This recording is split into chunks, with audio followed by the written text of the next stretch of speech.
नमस्कार दोस्तों, स्वागत है आप सभी का हमारे चैनल एवरीथिंग विद अर्चना में। तो आज की इस वीडियो में हम लोग कुछ इम्पोर्टेंट क्वेश्चंस को डिस्कशन करेंगे जो कि ऑपरेशन थिएटर टेक्नीशियन और एनेस्थीसिया टेक्नीशियन एग्जाम के लिए काफ़ी इम्पोर्टेंट हो सकता है। और ये जितने भी पैरामेडिकल स्टूडेंट्स हैं उनके एग्जाम के लिए भी काफ़ी इम्पोर्टेंट क्वेश्चन है। तो सभी लोग इसे ध्यान से देखिए। मेडिकल स्टूडेंट्स, पैरामेडिकल, नर्सिंग सभी के लिए इम्पोर्टेंट है, तो ध्यान जरूर दीजिए, specially for OT technician and anaesthesia technician. चलिए अब स्टार्ट करते हैं वीडियो को। और इसमें हमारे हैं पहला question, what will be the pulse pressure for a blood pressure reading of 130/80 mm of Hg. यानी कि इसमें हमारा क्या है कि पल्स प्रेशर बताना है। सिस्टोलिक 130 है, डायस्टोलिक 80 है, तो दोनों को अगर माइनस करते हैं तो हमारा 50 mm एचजी आता है। ठीक है, तो इसका पल्स प्रेशर कितना हो जाएगा, तो 50 mm ऑफ एचजी। इसके बाद नेक्स्ट क्वेश्चन हमारा है, to what pressure an endotracheal tube must be inflated to produce an adequate seal between the cuff and the wall of the trachea. यानी कि आपने ईटी ट्यूब देखा होगा जिससे कि मरीज को इंट्यूबेट किया जाता है। ठीक है, तो ये जो ईटी ट्यूब है उसमें बैलून आगे होता है जिससे कि इन्फ्लेट करना होता है।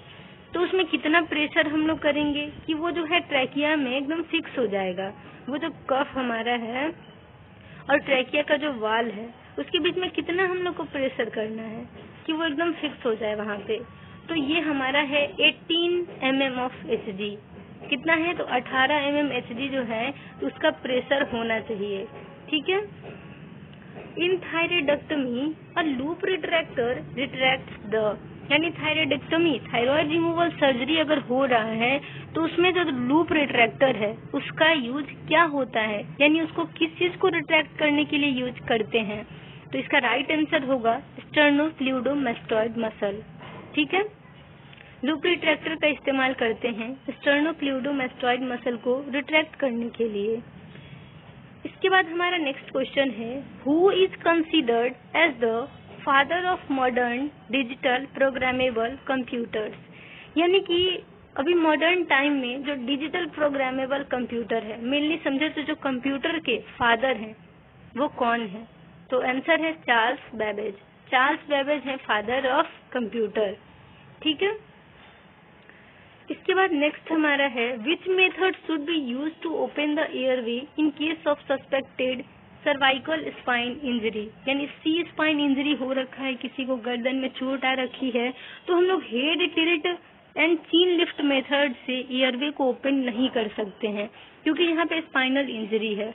तो इसके लिए हम लोग जॉ थ्रस्ट करेंगे। ठीक है, यानी जो जबड़े हैं उसको थोड़ा नीचे करेंगे और फिर एयरवे को ओपन करने का ट्राई करेंगे। ठीक है, तो इसका राइट आंसर होगा जॉ थ्रस्ट।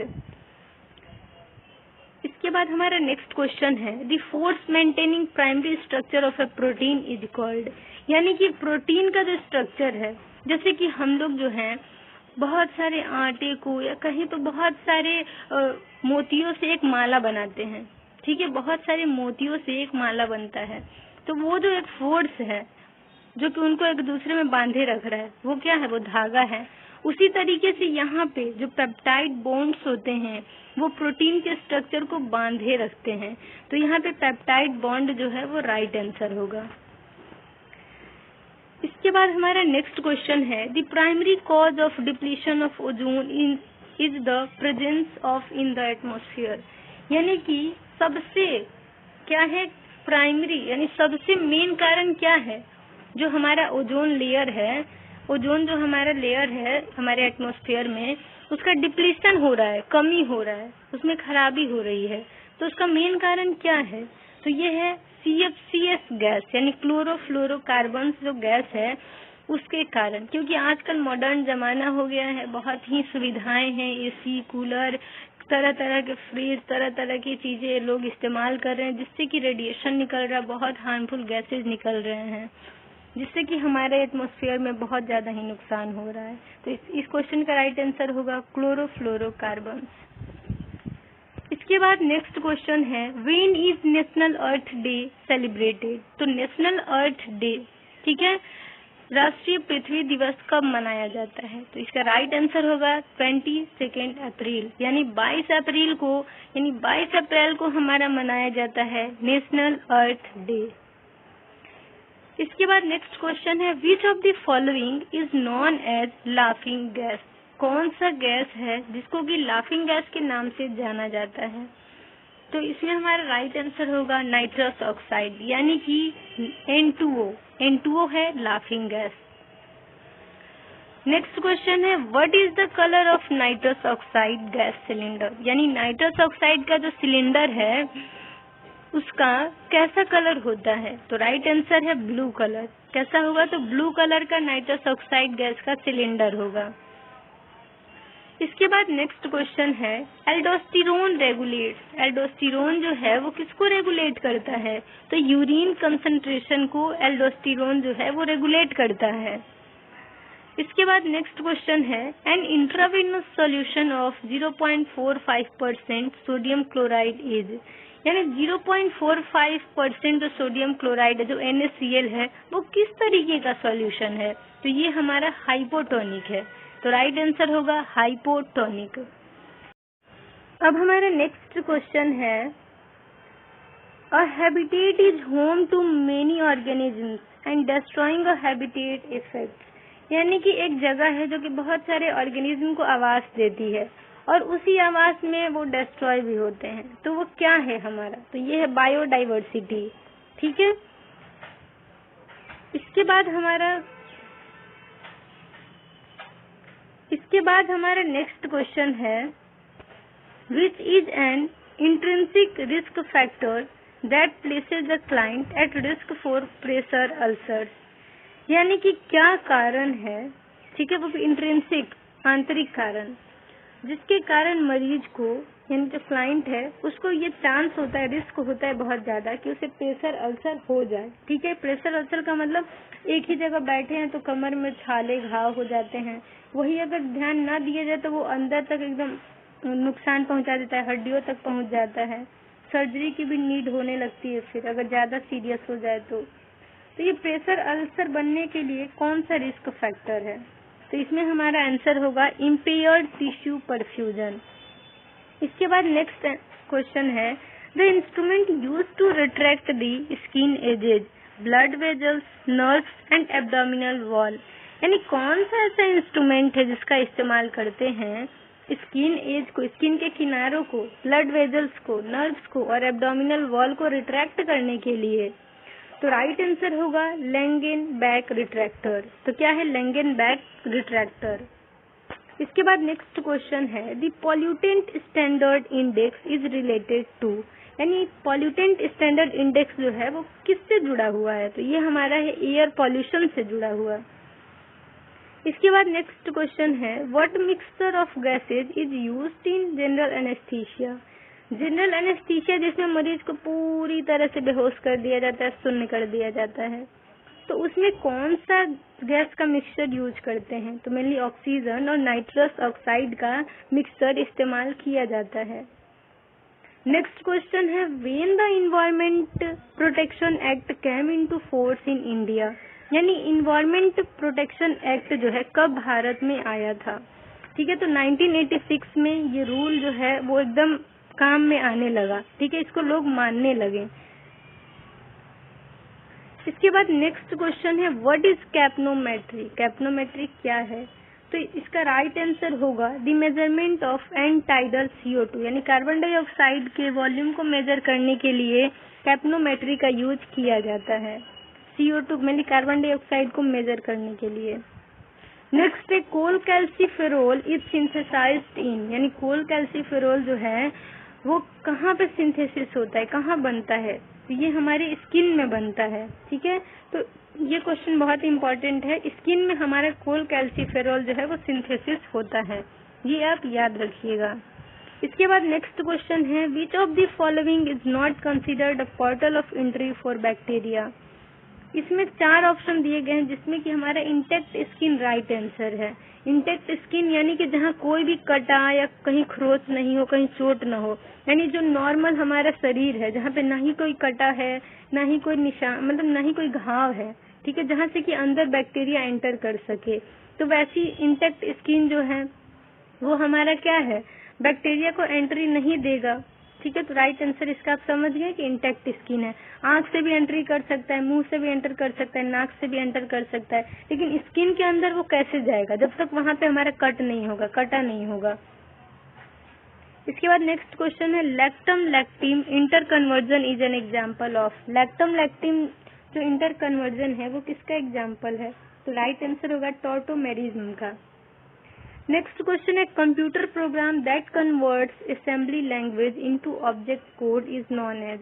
यानी कि कंप्यूटर प्रोग्राम में असेंबली लैंग्वेज को ऑब्जेक्ट कोड में कौन कन्वर्ट करता है, तो वो हमारा असेंबलर है। राइट आंसर होगा असेंबलर।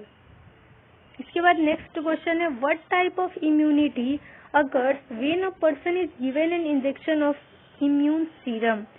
अगर किसी को, ठीक है, इम्यून सीरम या फिर बाहर से कोई इंजेक्शन दिया जा रहा है जिससे कि उनकी इम्यूनिटी प्रोवाइड हो रही है, उनकी इम्यूनिटी बन रही है, ठीक है, तो वो किस टाइप का इम्यूनिटी है, इसे कहते हैं पैसिव आर्टिफिशियल इम्यूनिटी। ठीक है, पैसिव आर्टिफिशियल इम्यूनिटी। नेक्स्ट है what is the colour coding of the bags used in hospitals to dispose of human anatomical waste such as body parts. यानी कि जो भी खून से सना हुआ रुआ हो या फिर कोई बैंडेज हो, कॉटन वगैरह, या फिर कोई बॉडी पार्ट्स हो, किसी के शरीर का कोई कटा हुआ अंग हो, या फिर कोई प्लेसेंटा जो प्रेगनेंसी के बाद, डिलीवरी के बाद जो बचा हुआ गंदगी जिसे कहते हैं, वो प्लेसेंटा जो है वो भी क्या है, वो भी एनाटॉमिकल वेस्ट है। तो इन सबको हम लोग येलो डस्टबिन में डिस्कार्ड करते हैं। किसमें, तो पीले वाले डस्टबिन में उसे फेंका जाता है जो ह्यूमन एनाटॉमिकल वेस्ट है। इसके बाद नेक्स्ट है sick building syndrome refers to. Sick building syndrome क्या रिफर करता है, तो इंडोर एयर क्वालिटी को रेफर करता है। इसके बाद नेक्स्ट क्वेश्चन है in hospitals the waste sharps are disposed of in container. तो शार्प वेस्ट होते हैं, नुकीले होते हैं, जैसे निडल वगैरह, तो उनको हम लोग किसमें डिस्कार्ड करेंगे, तो मेनली क्या है कि देखिए ब्लू में आपका जो है जो ग्लास वाले होते हैं, एम्पुल्स वगैरह, वाइल वगैरह, और जो निडल है वो मेनली अभी डिस्कार्ड होता है। लेकिन एक पंक्चर प्रूफ उजला कलर का, व्हाइट कलर का एक कंटेनर होता है जिसमें मेनली जो भी निडल्स वगैरह हैं वो डिस्कार्ड होते हैं। लेकिन अगर व्हाइट कलर का डस्टबिन अगर नहीं ऑप्शन में है तो आपको ब्लू ही टिक करना होगा। इसके बाद हमारा नेक्स्ट क्वेश्चन है which of the following amino acids have an indole ring in their structure. यानी कौन सा ऐसा एमिनो एसिड है जिसके स्ट्रक्चर में रिंग जो है इंडोल्ड फॉर्म में होता है, तो राइट आंसर होगा ट्रिप्टोफैन। ट्रिप्टोफैन में होता है, क्या होता है, तो इंडोल्ड रिंग होता है। इसके बाद नेक्स्ट क्वेश्चन है which ozone layer provides great benefits to the life on earth. यानी कौन सा ओजोन लेयर है जो कि पृथ्वी पर जीवन जीने में मदद करती है, फायदा देती है, तो वो है समताप मंडल यानी कि स्ट्रेटोस्फेयर। इसके बाद नेक्स्ट क्वेश्चन है which of the following is an inhalational anaesthetic agent. यानी कि इन चारों में से कौन सा एक जो है वो इनहेलेशनल एनेस्थेटिक एजेंट है, तो वो है आपका हेलोथेन। हेलोथेन क्या है, तो इनहेलेशनल, जिससे कि सांस के थ्रू यानी कि इनहेल करते हैं, ठीक है, और उससे हमें बेहोशी आती है। ठीक, तो ये हमारा इनहेलेशनल एजेंट है, तो हेलोथेन इसमें राइट आंसर है। जिसमें और इनहेलेशनल एनेस्थेटिक एजेंट के नाम जाने तो सिवोफ्लोरेन, आइसोफ्लोरेन, इनफ्लोरेन, डेस्फ्लोरेन, हेलोथेन, ये सब क्या है, तो इनहेलेशनल एनेस्थेटिक एजेंट है जो कि बेहोशी में मदद करते हैं। नेक्स्ट क्वेश्चन है the major fat present in adipose tissue. Adipose tissue में सबसे ज्यादा कौन सा फैट होता है, तो ये क्या है, ट्राइसाइल ग्लिसरॉल। क्या है, तो ट्राइसाइल ग्लिसरॉल, तो आप इसे याद रखिएगा, ट्राइएसिल ग्लिसरॉल इसका जो है राइट आंसर है। इसके बाद नेक्स्ट क्वेश्चन है most health care associated infections are transmitted to patients. यानी कि सबसे ज्यादा जो है वो किस कारण से हॉस्पिटल्स में जो हैं वो बीमारियां फैलती हैं, इन्फेक्शन फैलता है, तो वो है from the hands of the health care workers. यानी जो नर्सिंग स्टाफ है, जो वार्ड बॉय है, यानी जो भी हेल्थ केयर वर्कर है जो हॉस्पिटल में काम करते हैं, मरीज के साथ इंटरेक्ट करते हैं, तो उनके हाथों से, जो हैंड है, हाथों की सफाई अच्छे से नहीं हुई रहेगी तो इन्फेक्शन एक इंसान से दूसरे इंसान में फैलेगा। तो क्या है, तो हाथों से फैलता है सबसे ज्यादा। इसके बाद नेक्स्ट क्वेश्चन है, which of the following patients is at greatest risk for extravasation. Extravasation का मतलब होता है जब किसी को नसों में अगर कोई भी फ्लूइड चढ़ाया जा रहा है तो वो लीक करता है, यानी वहां से थोड़ा सा वो आसपास भी बह जाएगा। तो ये क्यों होता है आखिर, किसके कारण या किस मरीज में सबसे ज्यादा होता है? The client with cancer who is receiving bendamustine, यानी जो कैंसर वाले मरीज होते हैं उन्हें कीमो वगैरह दिया जाता है, उन्हें कुछ ऐसी दवाइयां दी जाती हैं जिसके चलते ब्लड वेजल्स जो है डैमेज होने लगते हैं, पतले होने लगते हैं। तो बेंडामास्टीन नामक दवा कैंसर वाले मरीज को दिया जाता है, जिसके कारण उनका जो है एक्स्ट्रावेजेशन का बहुत ज्यादा ही रिस्क होता है। इसके बाद नेक्स्ट क्वेश्चन है, which of the following amino acids does not have an acidic side chain at neutral pH, यानी कौन सा एमिनो एसिड है, ठीक है, जिसके पास उसके न्यूट्रल पीएच में एसिडिक साइड चेन नहीं होता है? तो है थ्रियोनीन। थ्रियोनीन इस क्वेश्चन का राइट आंसर है।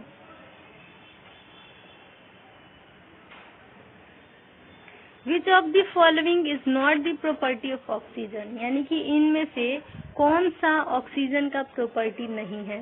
तो ऑक्सीजन का बेकार स्मेल नहीं होता है, कलरलेस होता है, आग भी लगा सकता है, एक्सप्लोसिव भी है और वोलाटाइल भी है, लेकिन ये पंजेंट स्मेल इसका नहीं होता है, ठीक है, यानी इसका बुरा स्मेल नहीं होता।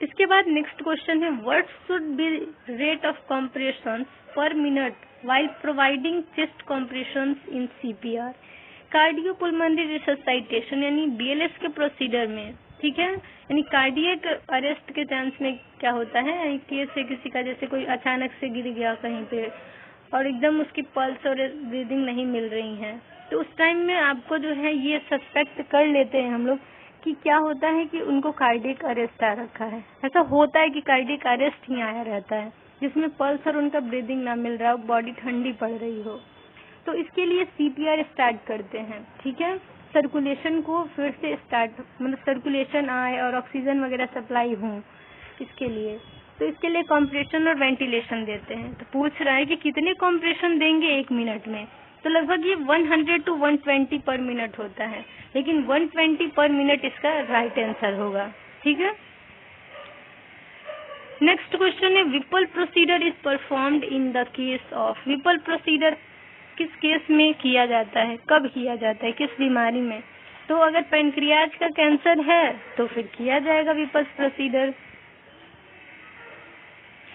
नेक्स्ट क्वेश्चन है, with respect to anaesthesia full form of PCA is, यानी कि एनेस्थीसिया को देखते हुए, एनेस्थीसिया के रिस्पेक्ट में देखें तो PCA का फुल फॉर्म क्या होता है? पेशेंट कंट्रोल्ड एनाल्जेसिया जो है इसका राइट आंसर है। PCA का क्या है? तो patient controlled anaesthesia. Next question है, myose operation is done for, myose operation क्यों किया जाता है? तो अगर किसी को अम्बिलिकल हर्निया हो रखा है, ज्यादातर ये प्रेगनेंसी के बाद होता है, प्रेगनेंसी के टाइम होता है, तो अम्बिलिकल हर्निया के लिए मायोज ऑपरेशन किया जाता है। नेक्स्ट क्वेश्चन है, व्हाट इज नेफ्रेक्टमी? तो ये क्या है? तो सर्जिकल रिमूवल ऑफ किडनी, यानी किडनी को ऑपरेशन के द्वारा बाहर निकाल दिया जाता है, उसी को कहते हैं नेफ्रेक्टमी। इसके बाद नेक्स्ट क्वेश्चन है, blank is the site of giving spinal anaesthesia, spinal anaesthesia कहाँ दिया जाता है, किस साइट पे? तो इसका आंसर होगा L2 से L3, यानी थर्ड नंबर से fourth number, sorry second number से थर्ड नंबर के बीच दिया जाता है spinal anaesthesia. Mainly L2 to L5 आप दे सकते हैं। इसके बाद नेक्स्ट क्वेश्चन है, द पेरीएनल वेरिकोज वेन्स, यानी पेरीएनल वेरिकोज वेन को क्या कहते हैं? अगर आपके लैट्रिन वाले रास्ते में, अगर आपने जिसको भी बवासीर हुआ होगा, पाइल्स हुआ होगा, वो जानते होंगे कि वहाँ पे एक नस जो है मोटा हो कैसे निकल जाता है साइड साइड से, तो उसे हेमोरॉइड्स कहते हैं, यानी पेरीएनल वेरिकोज वेन्स को हम लोग हेमोरॉइड्स कहेंगे। नेक्स्ट क्वेश्चन है, the quadriceps exercises are the example of, quadriceps exercises किसके एग्जाम्पल हैं? तो ये हैं आइसोमेट्रिक एक्सरसाइजेज के एग्जाम्पल। अब हमारा नेक्स्ट क्वेश्चन है, what is the function of a nebulizer. Nebulizer का आखिर काम क्या है? तो to supply moisture in the form of droplets, यानी ड्रॉपलेट्स के फॉर्म में वो हमारे फेफड़ों के, एयरवे के जो भी टिश्यू हैं उनको मॉइस्चर प्रोवाइड करता है। ठीक है, तो मॉइस्चर प्रोवाइड करने के लिए, इन्फ्लेमेशन कम करने के लिए हम लोग नेबुलाइजेशन करते हैं। अब हमारा नेक्स्ट क्वेश्चन है, anal and perianal procedures should be performed in which of the following position, यानी कि एनल और पेरिएनल प्रोसीजर में, ठीक है, कौन सा पोजीशन जो है बेस्ट होता है? तो ये है लिथोटमी पोजीशन। अब हमारा नेक्स्ट क्वेश्चन है, which of the following procedures removes the entire breast and axillary content but preserves the pectoral muscle, यानी कि कौन सा ऐसी प्रक्रिया है, यानी कौन सा ऐसा प्रोसीजर है जिसमें कि पूरे ब्रेस्ट को निकाल देते हैं, एक्सिला तक को निकाल देते हैं। ठीक है, एक्सिला के कंटेंट्स को, यानी एक्सिला के पास जो भी है उसे भी निकाल देते हैं, लेकिन पेक्टोरल मसल्स को छोड़ देते हैं। तो ये किस में होता है? तो ये मॉडिफाइड रेडिकल मैस्टेक्टमी में होता है, एमआरएम में। एमआरएम यानी मॉडिफाइड रेडिकल मैस्टेक्टमी के केस में पेक्टोरल मसल को बचाया जाता है। नेक्स्ट क्वेश्चन है, an instrument placed against a patient's chest to hear both lung and heart sound is called, यानी फेफड़ों की और हृदय की आवाज को सुनने के लिए छाती पे यानी चेस्ट पे एक इक्विपमेंट, इंस्ट्रूमेंट रखा जाता है जिसे आप आला कहते हैं, जिसे हम लोग स्टेथोस्कोप कहते हैं। तो इसका राइट आंसर होगा स्टेथोस्कोप, जो कि चेस्ट पे रख के लंग्स का और हार्ट का साउंड सुनते हैं। अब हमारा नेक्स्ट क्वेश्चन है, to increase stability during the transfer of a patient it is important to increase the base of support by, यानी कि मरीज को एक स्टेबिलिटी देने के लिए, यानी मरीज जो है अगर उसको ट्रांसफर कर रहे हैं, शिफ्ट कर रहे हैं कहीं पे, ठीक है, तो उस टाइम में मरीज गिरे नहीं, तो उसके लिए क्या करते हैं कि उनके पैरों के बीच में स्पेस कर देते हैं, यानी राइट आंसर होगा इसका spacing the feet apart. Question था हमारा, to increase stability during the transfer of a patient it is important to increase the base of support by, यानी हम लोग क्या करेंगे जिससे कि मरीज स्टेबल हो जाएगा। ठीक है, तो वो हमारे स्पेसिंग द फीट अपार्ट, पैरों को थोड़ा डिस्टेंस पे रखें, दोनों पैरों को। इसके बाद हमारा नेक्स्ट क्वेश्चन है, select the arterial blood gas that is not with in normal parameters and it is also a significant change for the client, यानी कि एबीजी का मान के चलिए आपको कोई रिपोर्ट देता है, लेकिन यहाँ पे 4 ऑप्शन दिए गए हैं। इन चारों ऑप्शन में देखिए कि कौन सा नॉर्मल पैरामीटर में नहीं है, क्या आपको चेंज दिख रहा है। तो यहाँ पे जो ऑक्सीजन का प्रेशर है वो कितना है, 65 mmHg है, जो कि नॉर्मल नहीं है। ठीक है, तो यही हमारे क्वेश्चन थे, यही हमारा लास्ट क्वेश्चन है।